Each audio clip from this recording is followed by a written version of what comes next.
plutôt les questions géopolitiques, et tout particulièrement l'Iran. Écoutez, il y a deux choses. La première, le président s'est exprimé il y a quelques minutes pour dire qu'il y avait des discussions qui étaient en cours, ce qui est une bonne chose. Et donc si les États-Unis d'Amérique peuvent obtenir un cessez-le-feu, c'est une très bonne chose. Et la France le soutiendra et nous le souhaitons. Ensuite, je dis, il est absolument essentiel que toutes les frappes de part et d'autre qui se font contre des infrastructures énergétiques, administratives, culturelles et encore plus contre la population civile cessent. Rien ne les justifie, rien. Et elles sont, elles, absolument intolérables. Et ensuite, dès que le cessez-le-feu sera obtenu, et je pense que les annonces qui ont été faites par le président Trump sont tout à fait positives et le rôle que les États-Unis d'Amérique auront à jouer est clé, les Français, à leur côté, les Britanniques et les Allemands sont disponibles pour reprendre des discussions sérieuses. Discussions que nous n'avons jamais cessées. Et donc nous sommes disponibles, et d'ailleurs les textes du JCPOA le prévoient, pour reprendre une discussion sur la question nucléaire dès qu'un cessez-le-feu sera obtenu. Et en particulier, il est prévu par les textes qu'une commission de résolution puisse se réunir. C'est la dernière étape avant que le fameux mécanisme de snapback ne soit activé. La France y siège et nous sommes tout à fait prêts le plus rapidement possible, dès qu'un cessez-le-feu sera obtenu, à réunir cette commission de résolution. Monsieur est d'accord. Comment vous interprétez manifestement son départ précipité là, du G7, précisément à cause de la situation entre Israël et l'Iran? Est-ce qu'il y a une nouvelle offre de négociation américaine? Est-ce qu'elle comporte par exemple la possibilité d'une rencontre entre Trump et le président iranien? Écoutez, c'est ce que Écoutez, il y a une offre qui a été faite, en effet, de rencontres et d'échanges. Il y a une offre qui a été faite surtout d'avoir un cessez-le-feu et d'enclencher justement des discussions plus larges. Et je pense que c'est une très bonne chose. Donc il faut maintenant voir ce que les parties prenantes suivront. Je pense que les peuples sont souverains, ils changent leurs dirigeants par eux-mêmes et que tous ceux qui ont voulu par le passé changer des régimes par des frappes ou des opérations militaires ont commis des erreurs stratégiques. Voilà, c'est l'expérience qui nous l'apprend. Et je ne pense pas que ce soit à des puissances étrangères de changer les régimes politiques en cours. La question que j'ai posée ce matin au président Trump, c'est de savoir s'il laisserait ses sénateurs avancer, il m'a répondu plutôt positivement, ce qui est pour moi une très bonne nouvelle, parce que je pense que le sénateur Lindsey Graham et tous les sénateurs qui l'accompagnent ont fait un très bon travail. Et donc si dans les semaines qui viennent, les Européens et les Américains de concert portent justement ces sanctions de la sorte, c'est véritablement une transformation de la situation. Parce que la capacité de l'économie russe à résister sera vraiment remise en question.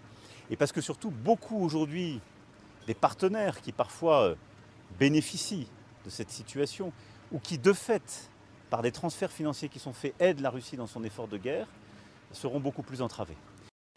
Et donc aujourd'hui, notre conviction, c'est que si nous voulons aller vers la paix, il faut en effet montrer notre résolution ensemble et notre capacité à aller beaucoup plus loin dans les sanctions. L'Union européenne a préparé un nouveau train de sanctions, mais qui est par sa nature une rupture profonde avec les précédents. Ce n'est pas simplement le 18e train de mesures, c'est par la radicalité des mesures économiques qui sont prises sur le plan financier ou des matières premières, quelque chose qui est de nature à véritablement changer l'impact sur l'économie russe. Merci beaucoup, bonne soirée. Merci. US President Donald Trump expressed his desire for a definitive resolution to the ongoing nuclear issue with Iran. He emphasized that this solution would require Iran to completely abandon any ambition or effort to develop nuclear weapons. Trump made these remarks to reporters while traveling on Air Force One, returning from the Group of Seven summit held in Canada. In his statement early Tuesday, Trump was very clear, giving up entirely, ASAID, stressing that Iran must not possess nuclear weapons at all, stating, Iran cannot have a nuclear weapon, it's very simple. This declaration comes amid heightened tension in the Middle East, particularly following a recent escalation of hostility between Iran and Israel. The conflict intensified after Israel launched airstrike against Iranian targets on Friday. This military exchange has further unsettled an already volatile region, which has been under strain since Israel initiated its military campaign in Gaza in October 2023. Trump also mentioned the possibility of sending high-level US officials, such as Middle East envoy Steve Witkoff or Vice President J.D. Vance, to engage in direct talks with Iran. However, he indicated that this decision will depend on developments that unfold after his return. For years, Israel, the United States, and other Western countries have sought to exert pressure on Iran to halt its nuclear weapons program. Meanwhile, Iran has consistently denied any intention to develop nuclear arms. The Iranian government maintains that it is entitled to pursue nuclear technology for peaceful purposes, such as energy production and scientific research, allowed under the terms of the Nuclear Non-Proliferation Treaty, NPT, of which it is a signatory.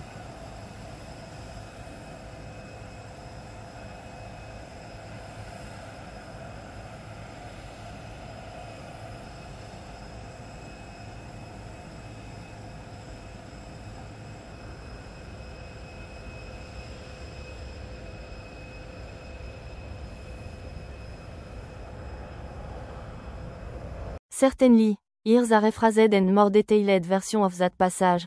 Late on Monday, June says, Donald Trump boarded Air Force One to leave the Group of Seven, G7, summit in Canada earlier than planned. The White House explained that his early departure was prompted by the escalating conflict in the Middle East. Prior to leaving, Trump strongly called for the immediate evacuation of all Americans from Tehran, Iran's capital, due to rising tension. He also reiterated his stance that Iran should have agreed to a nuclear agreement with the United States, emphasizing the importance of diplomatic resolution. Meanwhile, the G7 nations collectively released a statement late Monday expressing their firm support for Israel amid the ongoing conflict. The statement identified Iran as a destabilizing force in the Middle East and urged all parties in the region to work toward reducing the hostility and calming the situation. The recent outbreak of aerial combat between Iran and Israel began on Friday, June 13, when Israel launched air strike targeting Iranian positions.